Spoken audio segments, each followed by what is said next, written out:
In week 2, I had a near-death experience and 3 run-ins with the police. Let me explain. If you're not already familiar, I am currently driving across the country and photographing 1,000 people on my 50-year-old film camera. Every time I talk to somebody, I ask them for some kind of life advice. So far, I have talked to, hold on, I'm gonna have to double check. I've talked to a total of 179 different strangers, over 100 in the last week alone. So I'm not gonna make you wait. I'm gonna explain the whole near-death incident right off the bat. What happened is I got into a car accident, and had it gone any other way, I could have been dead or seriously injured. My car could have been totaled. The other guy's car could have been totaled. What happened was I was in Stamford, Connecticut. I had just left the dirtiest Planet Fitness I'd ever been to. And there were 2 bridges. I went through to the first one where there was literally like a stopping section, like an intersection for just one car to stay there under that first bridge. And I did not realize that. I thought that was just a lane. So I started going through it. Turns out the next one was a red. And so I start to see cars coming perpendicular to me. So I see one in the furthest most lane going this way, and I'm like, oh my God. Then immediately, this all happens within a split second. I see the car going, I look up, I see the red, and then I look in front of me and I see a car right in front of me. I slam on my brakes. Very nearly almost didn't hit this guy, but I clipped the back right side of his car. He was okay, I was okay. My car and his car for the most part are okay. Here are some pictures. You'd be amazed at how little damage my car took on. My front plate ripped off, so I had to actually stop by a Toyota service repair area today to have them literally just screw the license plate right back into my front bumper, because the thing that would usually hold it was just gone, and most likely my front bumper is going to have to be replaced. So basically, had I gone just a little bit faster, or had I not seen that red light at all, I would have gotten T-boned right where I was sitting. And that guy was going pretty fast to get onto the entrance ramp, so he would have hit me full speed. He was pretty nice about it. He did insist on calling the police. There's a police report. I did not get a ticket. The officer said it was nice that I just came right out and admitted that I was totally at fault. But here's the most infuriating part about that. The most infuriating part about that is that there were a couple construction workers there who checked on us to make sure everything was okay, and they said they see an accident there every single day. Every single day. They said just yesterday they cleaned up a terrible accident where this car spun out and knocked out a pole, and I was lucky, so lucky that our accident was not worse. So I'm very grateful to be alive right now, for my car to be okay, for that guy to be okay, to have not gotten a ticket, and that was my near-death experience. Now, the other 2 run-ins with the police were a little bit weirder. The first one was just a police officer I met at Yale named Matt. He ended up being one of my strangers. He was really nice. And God, last night I stayed in a hotel for the first time on my journey because I really just needed some time to decompress, relax, and feel 100% safe. And to be honest, it was a sketchy hotel, so I got some of those things and not all of them. But at 4:30 a.m., I hear knocking at my door in this already sketchy hotel. And I'm a heavy sleeper, so it takes a lot to wake me up in the middle of the night. And at first I'm thinking, okay, I probably just dreamed those knocks. But then I hear them again, like loud knocks on my door. So I get up, don't even put on my glasses, and I go to the door and I look through the peephole and I see a police officer, 4:30 a.m. at my hotel. So I'm thinking, oh my God, okay, I got into a car accident earlier today.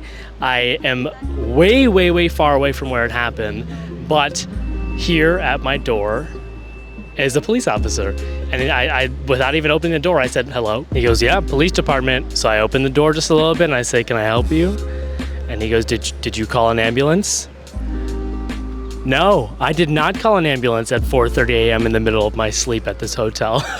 So he's like, oh, I'm so sorry to bother you. Now, obviously, I'm pretty rattled because I woke up at 4:30 a.m. to knocks at my door from the police. So I'm awake for the next 30 minutes. And sure enough, at 5 a.m., I get another knock at my door from 2 paramedics with a stretcher, right? Again, they knock on my door. They say, "Are you okay?" I'm like, "Yeah, I'm fine." Somebody else came by earlier and did the same thing. I think he's still around here. I heard him walking around the hallway. I heard his keys, clinging around. I said, "I think he's still here."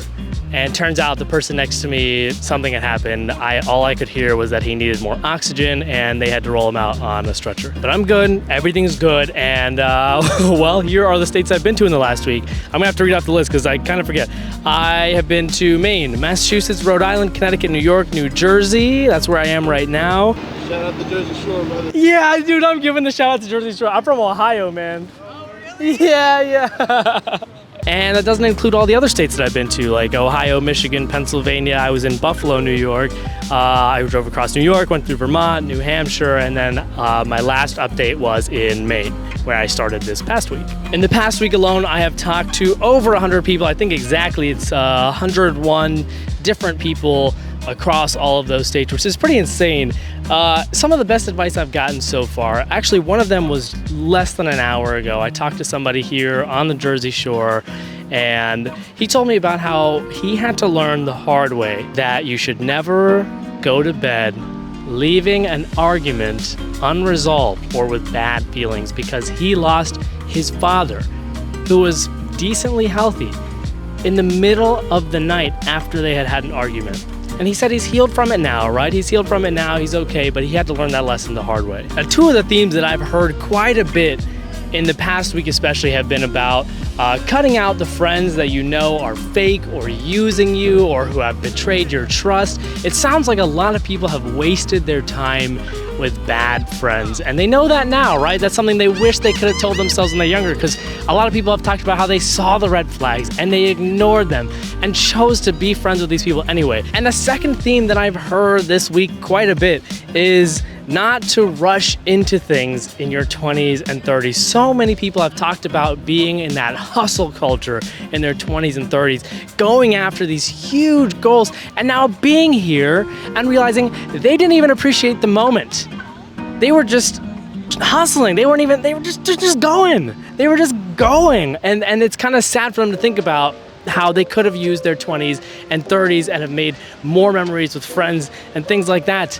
I've heard that so many times already. Now, here are some of the highlights of my journey so far. Now, some of you know that one of the big reasons why I'm even doing this is that this is an extreme way for me to get over any fear of talking to strangers one-on-one. You all know I have spoken to crowds as large as 10,000 people.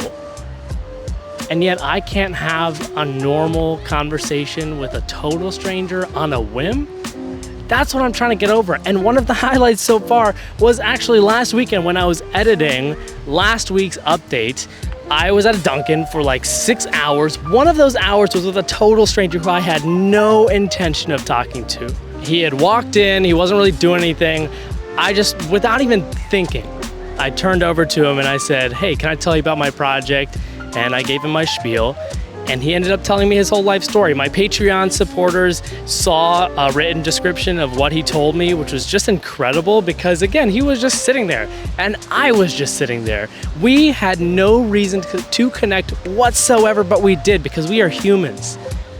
And what we do is connect with one another. And for the most part, people are good. I truly believe that. I truly believe that for the most part, most people are good.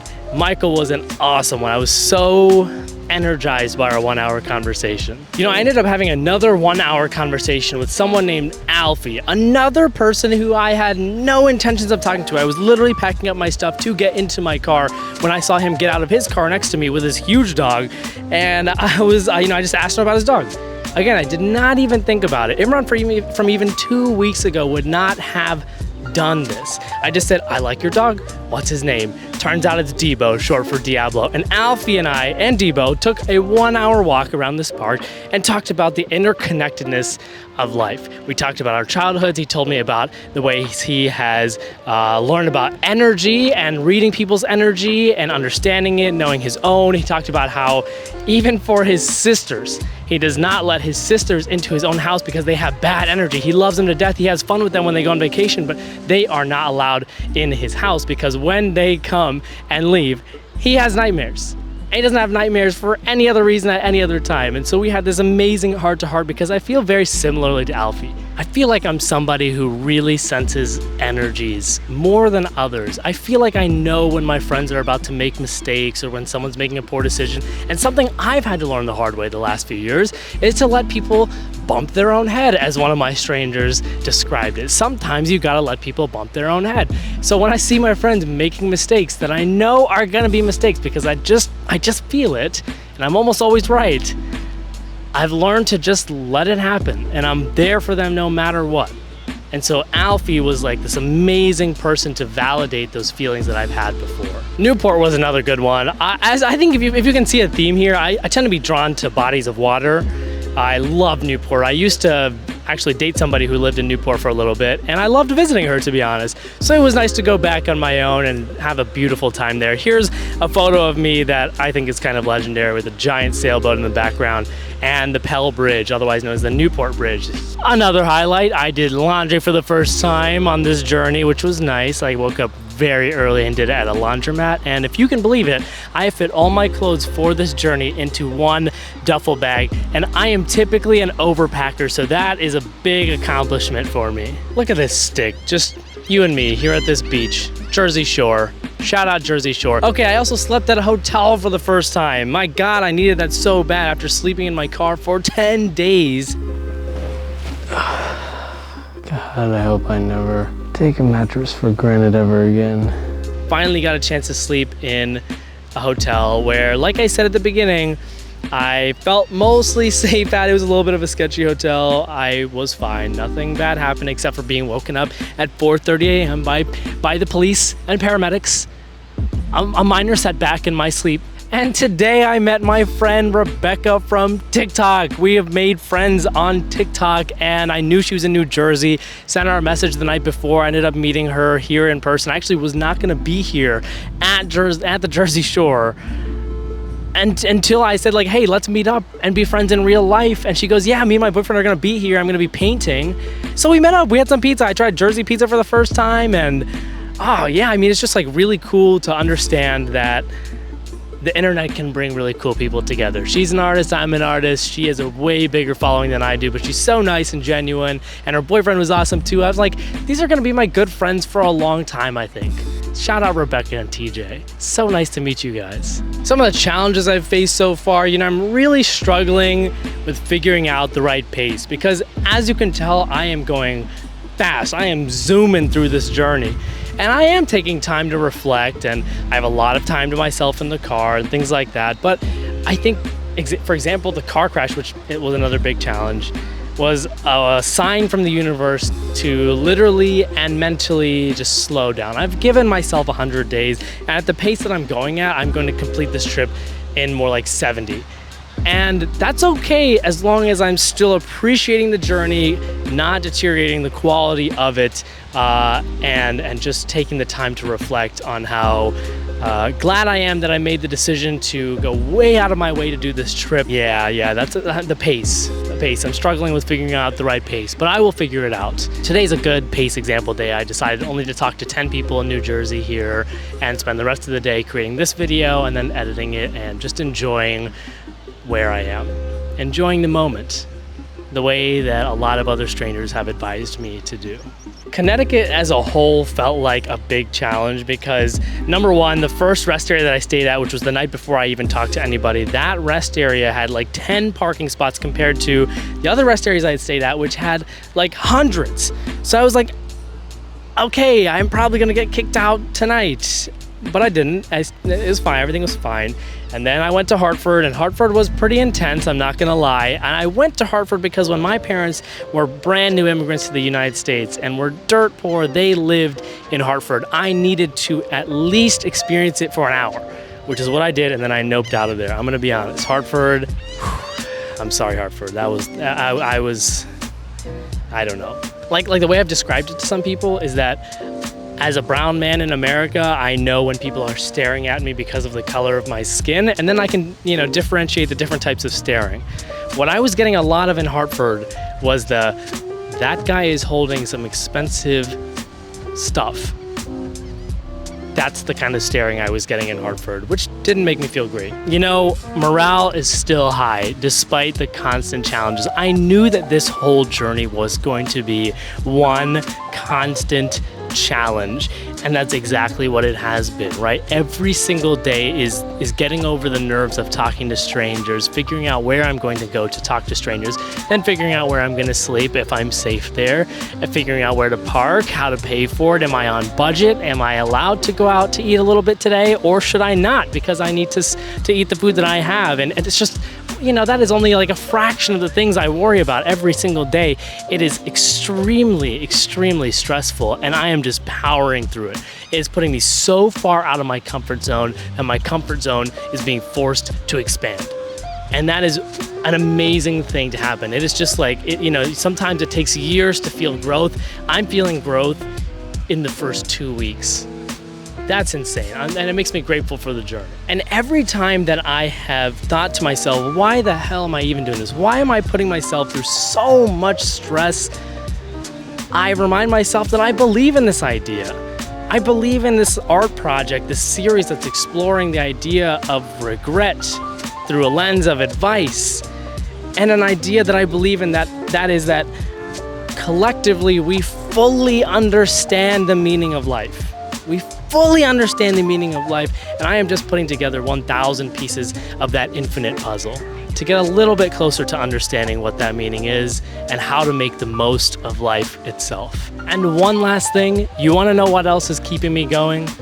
It's you. And I know that sounds a little bit cheesy, but truly, if you're watching this, you're one of my friends, you're my family, you're somebody I met along the way, and you have been so helpful in this journey. Like, I swear, every time I'm having a hard time, I get a text or a call from somebody reminding me that they care about me, that they want me to be safe, that they want to pay for my dinner tonight, whatever it might be.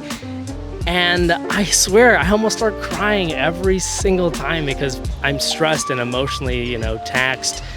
But I'm just so grateful to have you, and you know who you are. If you're watching this, you are who I'm talking about. So I appreciate you. Wish me luck on week 3. Keep my safety in your, you know, manifestations, your prayers, your thoughts, whatever it might be.